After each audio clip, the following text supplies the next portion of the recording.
देखिए, know my hearers, the monument is made of hardy material, but the lie it tells will outlast it a million years. ऐसा नहीं है माई hearers, ऐसा नहीं है जो ऊपर बात कही थी। क्या ट्रुथ माइटी होता है, क्या ये प्रीवेल करता है? नहीं, ऐसा नहीं है। द मोन्यूमेंट इज मेड, जो भी आप इमारत देखते हैं वो हार्डी मटेरियल की बनी हुई होती है। एग्री करेंगे सभी लोग। बट द लाई, लेकिन जो झूठ, इट टेल्स, ये बोलती है, वो झूठ आउटलास्ट करता है मिलियन ईयर्स तक। मतलब जो आपने देखा इमारत बनी हुई है हार्डी मटेरियल की, कितने साल सरवाइव कर जाएगी? 100 साल, 200 साल, 300 साल, 400 साल। लेकिन उस इमारत से जुड़ा हुआ जो भी बात, जो भी झूठ उस इमारत से जुड़ा हुआ कहा गया है, सच या झूठ आई डोंट नो, ओके, ये झूठ की बात कर रहे हैं। द लाई टेल्स, जो झूठ ये इमारत बोलती है, ताजमहल के बारे में ले लीजिए। ठीक है, अब जो उसके बारे में बोला गया है, आज हम बिलीव कर रहे हैं, 100 साल बाद लोग भी इसी बात पर बिलीव करेंगे। मिलियंस ईयर्स तक लोग उसी बात पर बिलीव करेंगे जो उसके बारे में बोला गया है। An awkward, feeble, leaky lie is a thing which you ought to make it your unceasing study to avoid. Such a lie as that has no more real permanence than an average truth. ध्यान से समझिए इसको। एक awkward सा, अजीब सा, feeble मतलब week, नाजुक सा, लीकी मतलब जो ठोस ना हो, लीकी हो, वीक ही कह दीजिए। जो झूठ होता है, इज अ थिंग, वो एक ऐसी चीज होती है, मतलब एक वीक लाई एक ऐसी चीज होती है, which you ought to make it, जिसको आपको बनाना चाहिए, your unceasing study to avoid, which you ought to make it your unceasing study, unceasing मतलब टायरलेस स्टडी, टू अवॉइड, इसको अवॉइड करने की टायरलेस स्टडी स्टडी के द्वारा आपको इसको बनाना चाहिए।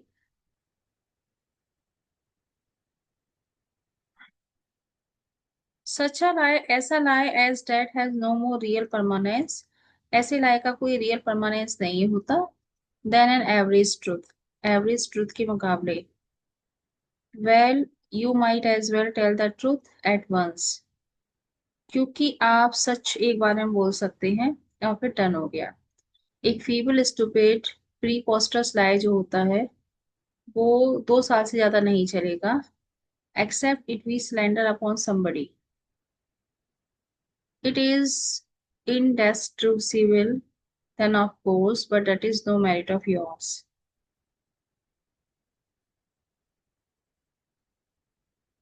A final word. Begin your practice of this gracious, beautiful art early. Begin now. If I had begun earlier, okay. फिर से देखिए इसको। एक जो फीमेल लाए होता है, लीकी लाए होता है, वो एक ऐसी चीज होती है which you ought to make it, जिसको आप फीमेल या वीक बनाते हैं, your unceasing study to avoid, unceasing tireless study to avoid. Tireless study to avoid का मतलब ये है कि आप बार बार उसको अवॉइड करते हैं।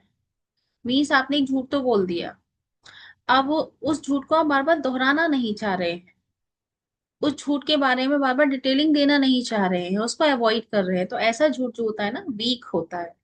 ऐसा झूठ एकदम वीक होता है, ऑकवर्ड होता है, फीबल होता है। सच्चा लाए, ऐसा लाए, जो जो वीक वाला लाए है ना, ऐसा lie, that has no more real permanence, इसकी कोई गारंटी नहीं होती, then an average truth, average truth के मुकाबले, एवरेज मतलब छोटा मोटी सच्चाई अगर किसी ने बोली है तो उसकी इतनी वैल्यू नहीं होती जितनी स्ट्रॉन्ग ट्रुथ की होती है।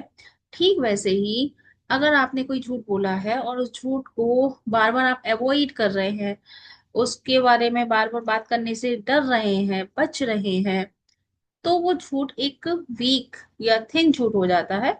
और उस वीक या थिन झूठ की कोई भी वैल्यू नहीं होती, उसकी वैल्यू एक एवरेज ट्रुथ से ज्यादा नहीं होती। पूछ लीजिएगा अगर आपको ये चीज क्लियर ना हो, पूरा पैरा पढ़ा दो उसके बाद। वाई वेल, अब समझिए, you might as well tell the truth at once. क्योंकि क्या होता है, सच और झूठ में ना बहुत बड़ा अंतर है। सच के लिए आपको कोई मेहनत नहीं करनी है, और झूठ के लिए आपको बहुत प्रैक्टिस करनी होगी। तो अगर आप प्रैक्टिस नहीं कर सकते तो आप झूठ में फंसिए मत, क्योंकि उससे तो अच्छा है सच है। क्या होता है, सच को आपको, you might as well tell the truth, आपको सिर्फ सच बोलना है एट वंस, तुरंत, and be done with it, और फिर उसके बाद काम हो जाता है। मतलब अब आगे आपको कुछ याद नहीं रखना, आपने सच बोला है ना। देखो कोई चीज सच हुई है तो वो आपने भी देखी होगी और लोगों ने भी देखी होगी, तो आपको उसको याद रखने की जरूरत नहीं है। आपने बोला ऐसा ऐसा फलानी जगह हुआ था, ठीक है, आपसे 10 दिन बाद भी पूछेंगे तो आप वही बोलोगे, हाँ ऐसा ऐसा फलानी जगह हुआ था। लेकिन अगर आपने झूठ बोला है तो झूठ में आपने कहानी बनाई होगी, और कहानी वो सिर्फ आपके मन में होगी, तो वो कहानी आपको याद रखनी होगी 2 साल बाद भी, 10 साल बाद भी।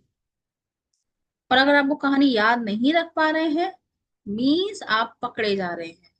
और सच के साथ ऐसा कुछ है ही नहीं, क्योंकि सच में आपको कुछ याद ही नहीं रखना, क्योंकि सच तो आपने देखा है, सच तो आपने सुना है, तो वो तो अपने आप ही चला गया दिमाग में। हम्म। तो ये बहुत बड़ा अंतर है। अगर सच के साथ चल रहे हैं आप तो फिर तुरंत सच बोल दीजिए, और वहीं का वहीं मामला साफ हो जाता है। अ फीमेल स्टूपिड, एक फीमेल सा, वीक सा, स्टूपिड इडियोटिक, प्रीपोस्टरस का मतलब है रिडिकुलस, प्रीपोस्टरस रिडिकुलस लाई जो होता है, विल नॉट लिव 2 years, वो 2 साल से ज्यादा नहीं चलेगा। उसकी जो उम्र होती है सिर्फ 2 साल होती है। Except it be slander upon somebody, सिवाय तब जब इसको किसी और के ऊपर स्लेंडर अपॉन ना किया गया। स्लेंडर का मतलब होता है, स्लेंडर अपॉन मतलब किसी की मॉकिंग करना, किसी को क्रिटिसाइज करना। ठीक है, अगर आपने क्रिटिसाइज किया है और किसी के बारे में गलत गलत बोला है तो इस चीज को एक साइड छोड़ दीजिए। बकाया अगर आपने कोई झूठ बोला है, वो इडियोटिक है, रिडिकुलस है, तो वो 2 साल से ज्यादा नहीं चलेगा। It is indestructible, then of course, but that is no merit of yours. Indestructible का मतलब है that cannot easily damaged, that cannot easily damaged। एक lie जो होता है वो इजीली डैमेज नहीं होता, मतलब 2 साल तो वो चलेगा ही चलेगा। एक झूठ जो होता है वो इजीली डैमेज नहीं होता, वास्तव में नहीं होता। लेकिन अगर वो 2 साल डैमेज नहीं होता, it is not your merit, ये आपकी खूबी नहीं है कि आपने अच्छे से झूठ बोला था। इडियोटिक झूठ बोला था आपने तो, ह्यूमरस झूठ बोला था आपने तो, फिर भी उसकी उम्र 2 साल रहती है। लेकिन उसकी उम्र जो 2 साल रहती है, इसमें आपने कुछ नहीं उखाड़ लिया है, आपने कुछ अच्छा नहीं कर लिया है। अब ये झूठ के बारे में एक फाइनल वर्ड बोल रहे हैं। अब फाइनल वर्ड मतलब अगर मैं समराइज करूं, begin your practice of this gracious and beautiful art early. आप जो हैं, ये प्रैक्टिस ऑफ ब्यूटीफुल आर्ट किसके लिए आ रहा है, टेलिंग अ लाई। आप टेलिंग अ लाई का जो ये ग्रेसियस और ब्यूटीफुल आर्ट है, इसकी प्रैक्टिस बहुत स्टार्टिंग में, स्टार्टिंग से ही शुरू कर दीजिए। मतलब बिगिन नाउ, अभी आप टीनेज हैं, अभी शुरू कर दीजिए, तब जाकर आप झूठ का अच्छे से इस्तेमाल कर पाएंगे और आपको कोई पकड़ नहीं पाएगा।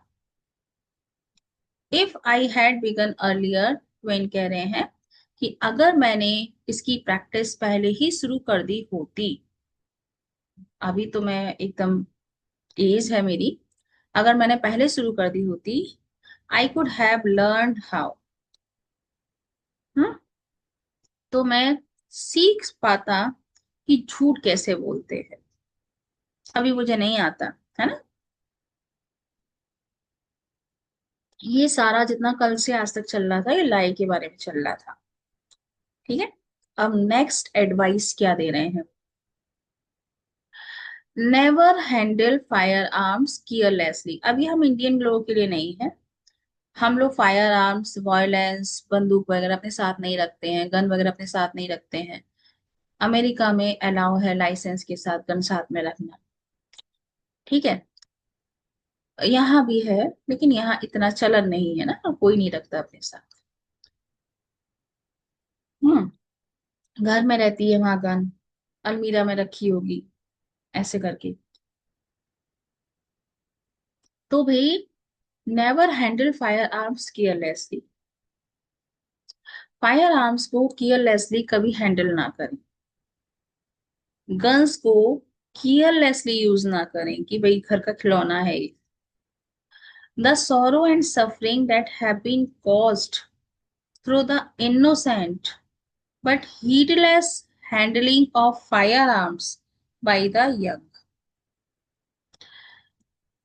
Sorrow और suffering that have been caused, जो पैदा होती है थ्रू द इनोसेंट, इनोसेंट के द्वारा, सिर्फ, बट का मतलब सिर्फ, केयरलेसली हैंडलिंग की फायर आर्म्स की किसी यंग ने, किसी यंग ने केयरलेसली गन का यूज किया शादियों में, अब नहीं पता मुझे, शादियों में केयरलेसली उसका यूज किया और किसी इनोसेंट पर्सन की डेथ हो गई। तो वो इनोसेंट पर्सन की डेथ के बाद जो भी एगोनी होती है, जो भी सफरिंग होती है, उसका कोई अंत नहीं होता। और उस यंग व्यक्ति ने कैसे यूज कर ली थी, गन थी हाथ में, कर दिया उसने। उसने तो कोई, उसकी कोई मंशा नहीं थी किसी को मारने की। तो भाई बहुत तगड़ी सफरिंग होती है, तो please be careful. Only 4 days ago, सिर्फ 4 दिन पहले की बात है।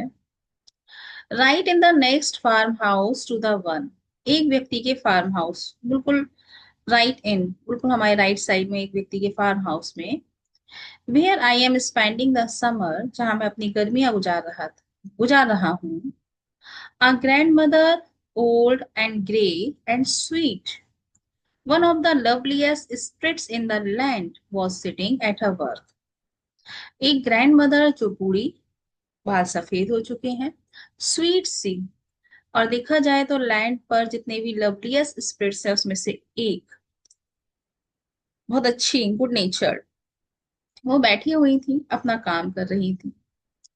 वेन हर यंग ग्रैंडसन, तभी उनका एक छोटा सा पोता, क्रेप्ट इन, रेंगता हुआ आया, and got down an old, battered, rusty gun which had not been touched for many years.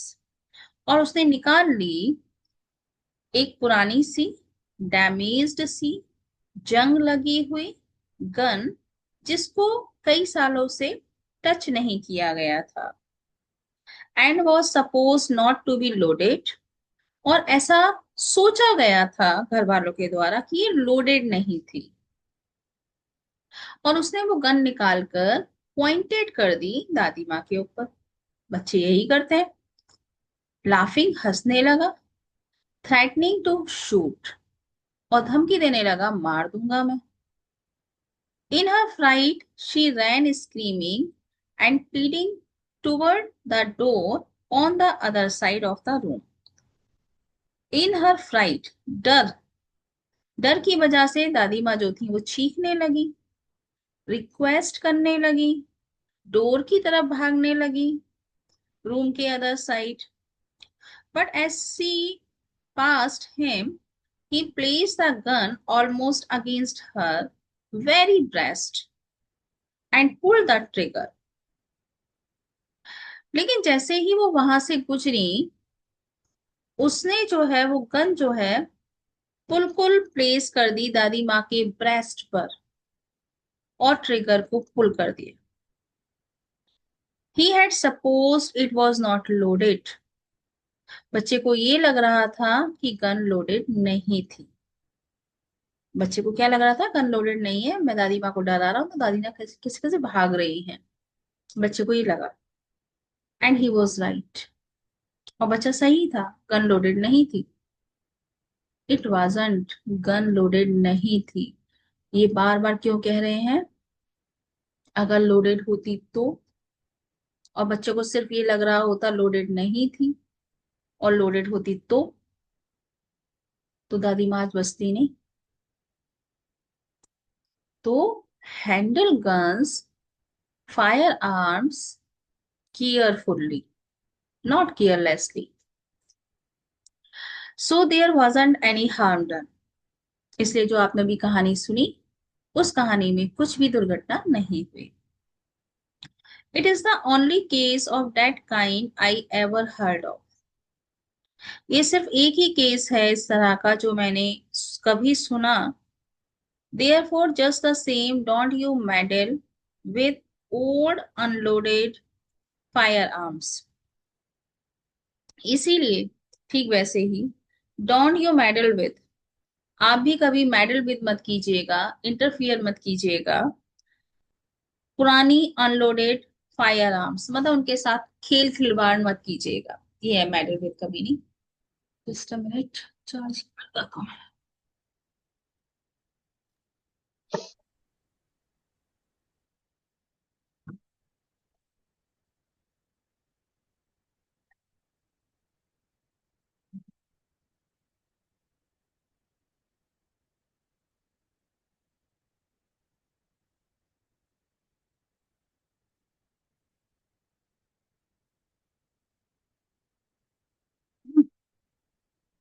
तो मत कीजिएगा। They are the most deadly unerring things that have ever been created by man। ये जो guns होती हैं, ये सबसे ज्यादा डेडली, घातक, अनएरिंग थिंग्स, मतलब ये गन्स कभी गलती नहीं करती, जिसके ऊपर चल गई उसको खत्म कर ही देती है। तो अनएरिंग थिंग्स जो कभी मैन के द्वारा क्रिएट की गई बहुत ही खतरनाक चीजें हैं। You don't have to take any pains at all with them. तुम्हें इनसे कोई पेन लेने की नीड नहीं है, कुछ दर्द वगैरह, मतलब don't be worry, leave that. You don't have to have a rest, you don't have to have any sights on the gun, you don't have to take am even.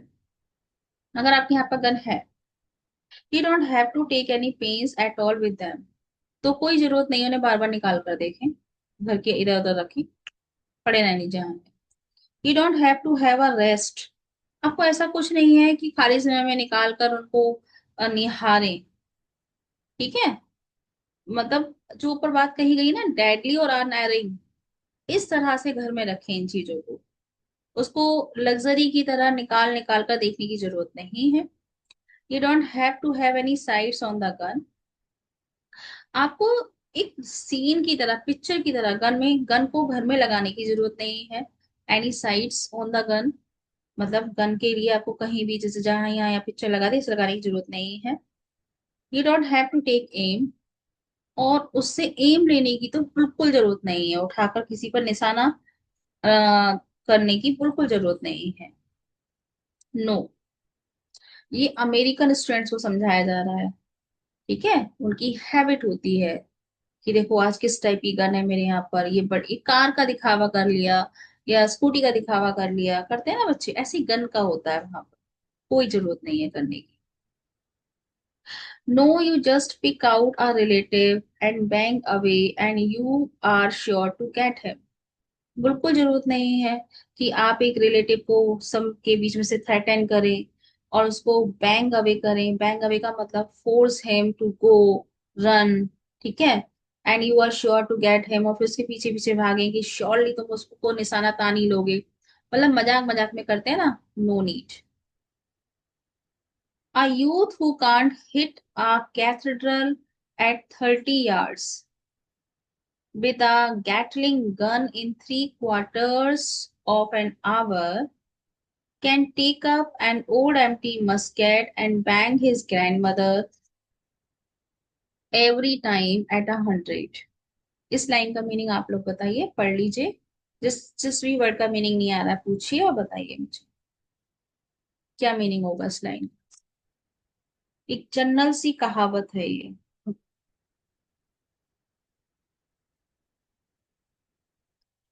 Uh,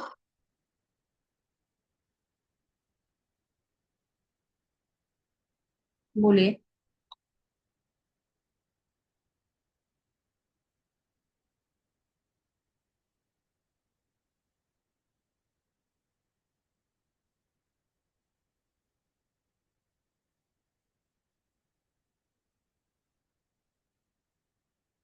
hmm.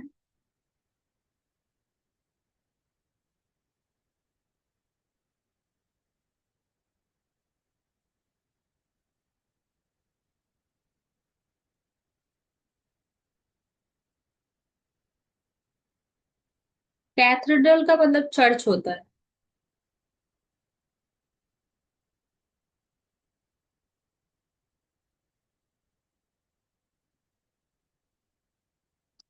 Try तो कीजिए, क्योंकि फिर तो पूरी इससे पढ़कर रखना है, रिवीजन कराना है मंडे।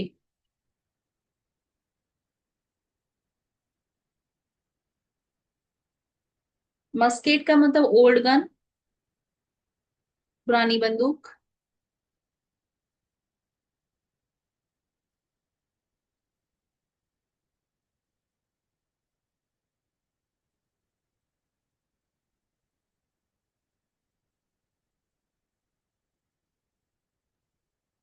मैम इसका मीनिंग मुझे ये लग रहा है कि जैसे कि जो यूथ है, यूथ ने मतलब वो चर्च को 30 यार्ड 30 यार्ड गैटलिंग गन से मतलब मार नहीं सकता है। गैटलिंग गन एक मशीन गन की टाइप की होती है, तो उससे वो मतलब इतनी दूर से एम नहीं कर सकता है, और मतलब 45 मिनट में उसे मार नहीं मतलब उस पर अटैक मतलब हिट नहीं कर सकता है। और जो पर वो क्या कर रहा है, वो बस मजाक के लिए जो मतलब उसे लग रहा है बहुत वैसी चीज है। मतलब एक गन जो ओल्ड है वो अपने मदर मतलब ग्रैंड मदर के ऊपर वो कर रहा है, हिट मतलब उसके ऊपर एम कर रहा है। हम्म। ओके। ओके, लगभग लगभग पहुंच गए। और समझा देती हूँ। एक यूथ जो है कांट हिट अ कैथेड्रल, एक चर्च को हिट नहीं कर सकता, है ना, निशाना नहीं लगा सकता वो। एट 30 यार्ड्स, उसे सिर्फ 30 गज की दूरी पर भी खड़ा कर दिया जाए, गैटलिंग गन दे दिया जाए, रैपिड फायर गन दे दिया जाए उसके हाथ में, तो वो 3/4 ऑफ एन आवर, 45 मिनट्स में भी वह निशाना नहीं लगा सकता, यही दिखता रहेगा ऐसे ऐसे करके। Can take up an old empty musket, तो क्या वो एक ओल्ड एम्प्टी मस्केट, पुरानी बंदूक उठा ले कोई भी बच्चा या young person, and bang his grand mother, और अपनी ग्रैंड मदर को बैंग करे, हिट करे, एट 100, 100 गज की दूरी से। मीन्स जब आपको कोई काम करने को दिया जाता है, तब आप हेजिटेट करते हो, कैसे करूंगा, कैसे नहीं होगा, हो जाएगा नहीं हो जाएगा, और शायद फिर उस काम को कर नहीं पाते। इतना इतना सारा हेजिटेशन होता है। ठीक है। लेकिन अगर वही गन खेल खेल में आपके हाथ में दे दी जाए और कहा जाए, और आप कहें ले अभी लगाता हूँ निशाना, अभी लगाता हूँ, वो निशाना लग जाएगा 100 गज की दूरी से भी। अगर बच्चे के हाथ में भी गन दे दी जाए तो उसके हाथ से भी लग जाएगा, किसी के भी हाथ में दे दी जाए, जब वो पूरी तरीके से श्योर ना हो, या उसे वो काम दिया ही ना गया हो। तो जोकिंगली ह्यूमरसली अगर वो मस्केट लेकर भी घूम रहा है, मस्केट जो गन अच्छे से काम भी नहीं कर रही है, आप सोच रहे हैं मस्केट ही तो है, अच्छे से काम नहीं कर रही है, वो गन का निशाना 100 गज की दूरी से भी जाकर दादी माँ पर जाकर लग जाए, पक्की बात।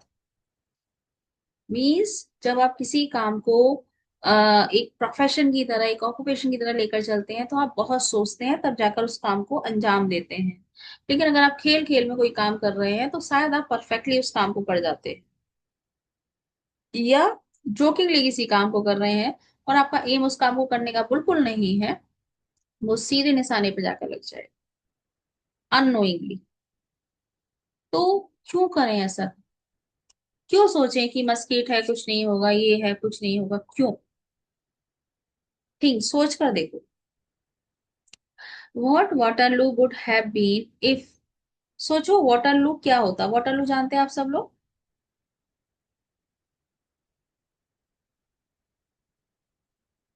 वॉर ऑफ वाटरलू जानते हैं? वाटरलू का युद्ध हुआ था, वाटरलू जगह का नेम है। तो सोचो, what Waterloo would have been, Waterloo क्या होता if one of the armies had been boys. एक और बॉयज की आर्मी होती और फुल्ली आर्म्ड होती, विद ओल्ड मस्केट्स होते हैं उनके पास, ओल्ड मस्केट्स सपोज्ड, और वो सपोज कर रहे होते कि ये लोडेड नहीं है। और दूसरी ओर जो आर्मी होती वो फीमेल रिलेशंस की होती, तो क्या रिजल्ट होता? मतलब वाटरलू का युद्ध चल रहा है, एक और जवान है, उनके हाथ में मस्केट दिए हुए हैं, उनको बता दिया गया है कि भाई suppose not to be loaded, कि ये लोडेड नहीं है। और एक और है फीमेल रिलेशंस। अब जो फीमेल रिलेशंस हैं, वो आप वो दादी माँ और बच्चे का एग्जाम्पल ले लो। फीमेल रिलेटिव्स जो हैं वो कितना डर डर कर भागेंगी इधर से उधर, उन मस्केट्स को देखकर इधर से भागेंगी, और आप उन्हें लेकर घुमा रहे हैं, मार दूंगा मार दूंगा मार दूंगा मार दूंगा मार दूंगा। क्या रिजल्ट आता? बहुत ही डेंजरस रिजल्ट आता। The very thought of it makes one शडर, क्योंकि वो आपस में ही खत्म हो जाती, जो फीमेल रिलेटिव्स हैं वो आपस में ही डर कर, एक दूसरे पे गिर कर, उछल कर, ऐसे ही सब खत्म हो जाते, इस फालतू के डर की वजह से। तो फायर आर्म्स, आफ्टर फायर जो इफेक्ट डालती है, उसके होने से भी बहुत बड़ा इफेक्ट पड़ जाता है, उसके थ्रेटन से भी बहुत बड़ा इफेक्ट पड़ जाता है। अब ये हो गया एक फायर आर्म्स के बारे में। अब है, there are many sorts of books, many kinds of books, यहाँ बहुत तरह की किताबें हैं, but good ones are the sort for the young to read. कुछ अच्छी किताबें भी हैं जो इस प्रकार की हैं यंग लोगों के लिए, जिसको वो पढ़ें। रिमेंबर दैट, याद रखिए इस बात को। They are a great and inestimable and unspeakable means of improvement। ये किताबों की तारीफ है, किताबें महान होती हैं जिनका आप एस्टिमेट ही नहीं लगा सकते किस हद तक आपको फायदा पहुंचा जाएंगी, जो बोलती नहीं है, लेकिन ये सबसे अच्छा साधन है किसी भी व्यक्ति के इम्प्रूवमेंट का, उसको इम्प्रूव कर देती हैं किताबें। Therefore be careful in your selection, इसलिए जब भी आप बुक्स चुनें केयरफुल रहे। माई यंग फ्रेंड्स, मेरे young friends, be very careful, बहुत केयरफुल रहे। कन्फाइन योर सेल्फ एक्सक्लूसिवली, अपने आप को कन्फाइन रखें। थोड़ा सजेशन दे रहा है, रॉबर्टसन्स की सरमन्स वाली बुक पढ़ें, बैक्स्टर्स की साइंस रेस्ट वाली बुक पढ़ें, इनोसेंस एब्रॉड वाली बुक्स पढ़ें, और वर्क्स ऑफ दैट काइंड और इसी टाइप के और वर्क्स पढ़ें। But I have said enough, मैं बहुत कुछ कह चुका हूँ। I hope you will treasure up the instructions which I have given you. मैं होप करता हूँ कि आप सजो कर रखेंगे, ट्रेजर अप करके रखेंगे मेरे सारे इंस्ट्रक्शंस को जो मैंने अभी अभी आपको दिए हैं। Make them a guide to your feet, इनको गाइड, मतलब इनको एक गाइड की तरह अपने फीट, अपने कदमों को आगे बढ़ाने के लिए यूज करेंगे। और लाइट, एक रोशनी की तरह यूज करेंगे मेरे इंस्ट्रक्शंस को अपनी अंडरस्टैंडिंग को बेहतर बनाने के लिए।